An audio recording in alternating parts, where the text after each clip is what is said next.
سرکار دو عالم صلی اللہ علیہ وسلم نے ارشاد فرمایا کہ جب کسی بندے کو کوئی حاجت درپیش ہو، کوئی ضرورت درپیش ہو، تو اس کا بہترین طریقہ یہ ہے، لوگ وظیفے تو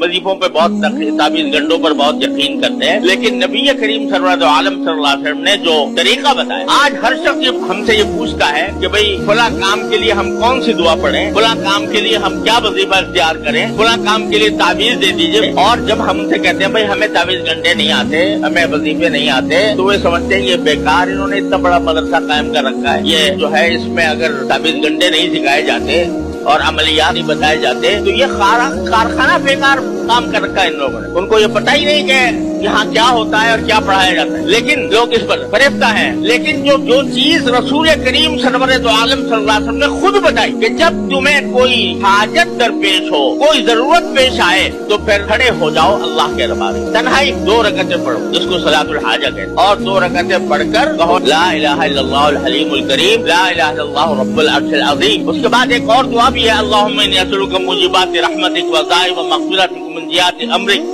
وسلامت من کل اثم غنیمت من کل بر والفوز بالجنہ والنجاۃ من النار۔ یہ اپنی جگہ، چلو وہ نہ اگر یاد نہیں ہے تو نہ صحیح، لیکن لا الہ الا اللہ الحلیم الکریم، لا الہ الا اللہ رب العرش العظیم، یہ کہہ کر اپنی حاجت اپنے پروردگار کی بارگاہ میں پیش کر۔ یہ طریقہ خود رسول کریم سرور دو عالم صلی اللہ علیہ وسلم نے ارشاد فرمایا، ہر حاجت میں، چاہے وہ انفرادی حاجت ہو اور چاہے اجتماعی حاجت، یہ سرکار دو عالم صلی اللہ علیہ وسلم کی تعلیم۔ اب آپ دیکھ لو کہ ہم 25 کروڑ کی آبادی ہے ہماری، اور روز ہم یا تو خود مبتلا ہیں لڑائی جھگڑوں میں، یا اس پر تبصروں میں، یا ایک کو گالی دینے میں اور دوسرے کو آسمان پر چڑھانے میں، جس کو جو ہمارا موافق ہے، جس کی طرف